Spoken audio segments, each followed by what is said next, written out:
An American fighter jet has been shot down over Iran, according to US officials.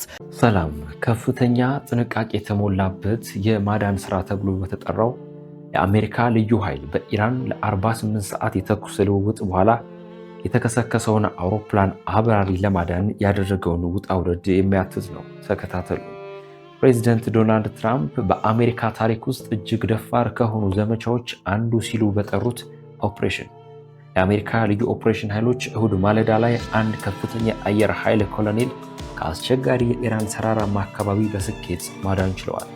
ለ48 ሰዓት የቆየውና በደርዘን የሚቆጠሩ አውሮፕላኖች የተሳተፉበት የተልእኮ ባለፈው አርብ አንድ የኤፍ-15ኢ እንዲሁም የኤፍ-15ኢ ስትራይክ ኢግል የጦር አውሮፕላን በኢራን የአየር መከላከያ ከተመታ በኋላ ተፈጥሮ የነበረውን ውጥረት እንዳከተመም ተገልጿል። የአውሮፕላን ባለፉት 2 አስርት ዓመታት ውስጥ በውጊያ ላይ የወደቀ መጀመሪያ የአሜሪካ ጄት ሆኖም ተመዝግቧል።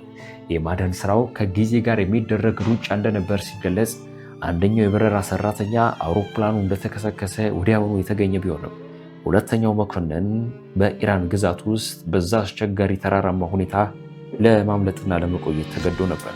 የኢራን መንግስት የአሜሪካ ወታደር ለያዘ ማንኛውም ዜጋ $60,000 ሽልማት በመስጠት ፍለጋው ወደ አገራዊ ዘመቻ ተቀይሮ ነበር።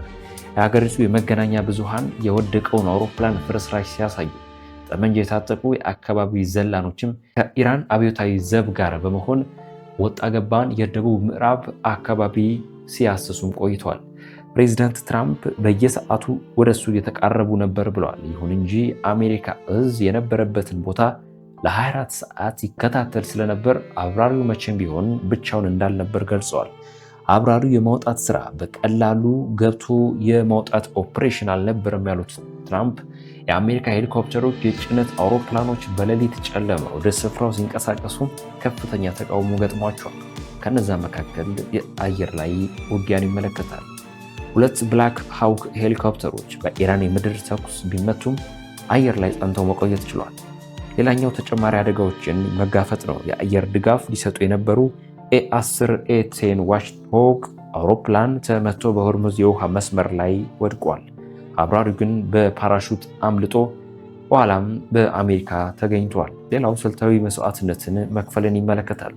በመጨረሻም የማውጣት ሂደት ላይ አንዱ የአሜሪካ አውሮፕላን መሬት ላይ ያለ ብልሽት አጋጥሞታል። ሚስጥራዊ የሆኑ ቴክኖሎጂዎች በኢራን እጅ እንዳይወድቁ ለመከላከል ልዩ ኃይሉ አካባቢውን ለቆ ከመውጣቱ በፊት በሚሊዮን ዶላር የሚቆጠር የሚያስወጣውን አውሮፕላን መሬት ላይ አውድሞ ለመነሳት ተገዷል። አሜሪካ በማዳን ዘመቻ ወቅት አንድም አሜሪካዊ እንዳልተገደለ ብትናገርም ሰፊው ቀጠናዊ ግጭት ግን አሁንም ተባብሶ ቀጥሏል። ጦርነቱ በገባበት 37ኛ ቀን ሪፖርቶች እንደሚያመላክቱት በኢራን ቢያንስ 2076 ሰዎች ሲገደሉ ከ26500 በላይ ደግሞ ቆስሏል። የማዳን ስራው በተከናወነበት የጎልጌር ቦየር አህመድ ግዛት ብቻ ከዘመቻው ጋር በተያያዘ 9 ሰዎች መሞታቸው የአካባቢው መረጃ ያሳያል። የተሳካ የማዳን ስራ ኢራን ለአሜሪካ ልትጠቀምበት የነበረው ትልቅ የመደራደሪያ ነጥብ እንዳሳጣት ተገልጿል። ባለሙያዎች እንደሚሉት ይህ ሁኔታ ዋሽንግተን ግጭቱን የበለጠ እንድታባብስ ነፃነት ሊሰጣት ይችላል። ፕሬዚደንት ትራምፕ ኢራን የሆርሙዝ የውሃ መስመር እንድትከፍት የ48 ሰዓት የጊዜ ገደብ ሰጥተዋል። ካልሆነ ግን ኤነርጂ መሰረተ ልማቶች ላይ ጥቃት መሰንዘርን ጨምሮ ከፍተኛ መዓት ሊያወርዱ እንደሚችሉ ዝተዋል። አውሮፕላኑ በደቡብ ኢራን እንደወደቀ አሜሪካና ኢራን የጠፋውን መኮንን ቀድሞ ለማግኘት ከፍተኛ ሩጫ ውስጥ ገብተው ነበር። የዘመቻ ሁኔታ በተመለከተ የማዳን ስራው እንዴት እንደተከናወነ ዝርዝር መረጃ ባይገልጽም ጉዳዩን የሚያውቁ ሰዎች ግን በደቡብ ኢራን የተደረገ ግዙፍ የውጊያ ቀጠና ፍለጋና ማዳን ተልዕኮ እንደነበር ገልጿል። በሂደቱም በአሜሪካና በኢራን ኃይሎች መካከል የተኩስ ልውውጥ እንደነበርና አብራሪው ከአውሮፕላን ሲዘል ሳይቆስል እንዳልቀረም ቢቢሲ በዘገባው አካቷል። የሲአይኤ ሚና አንድ ከፍተኛ ባለስልጣን ለሲቢኤስ እንደገለጹት CIA አብራሪውን በተራራማ አካባቢ ተደብቆ መሆኑን በመከታተልና ትክክለኛ ቦታውን ለፔንታገን በማሳወቅ ረገድ ወሳኝ ሚና ተጫውቷል። የማታለል ዘመቻ CIA በኢራን ውስጥ የተሳሳተ መረጃ የማሰራጨት ስራ ስለመስራቱም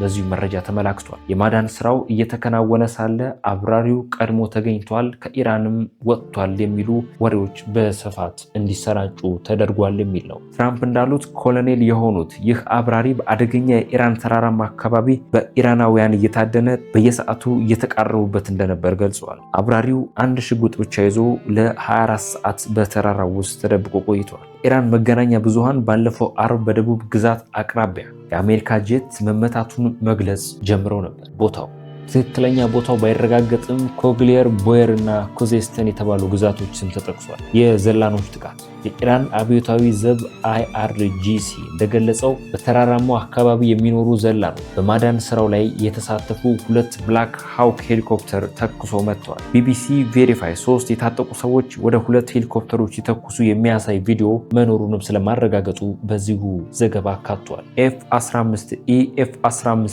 ስትራይክ ኢግል የተባለው አውሮፕላን ለሁለት አይነት ተልእኮች የተሰራ ነው። ከአየር ወደ ምድርና ከአየር ወደ አየር ውጊያ። ሰራተኞቹ በተመለከተ አውሮፕላኑ 2 ሰራተኞች አሉት። አብራሪውና ከጀርባ የሚቀመጠው የጦር መሳሪያ ስርዓት መኮንን ወይንም ደግሞ ዊዞ።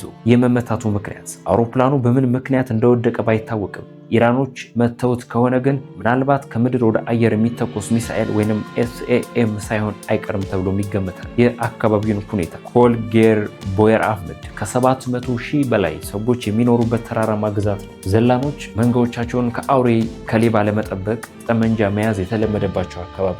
ኩዜስታን ከ4.7 ሚሊዮን በላይ ህዝብ የሚኖሩባትና ኢራን የነዳጅና የኢንዱስትሪ ማዕከል። መረጃዎቻችን ይህንን ይመስሉ ነበር። ከደቂቃዎች በኋላ በሌሎች አገራዊና ዓለም አቀፋዊ መረጃዎችን እንገናኛለን። ሰላም።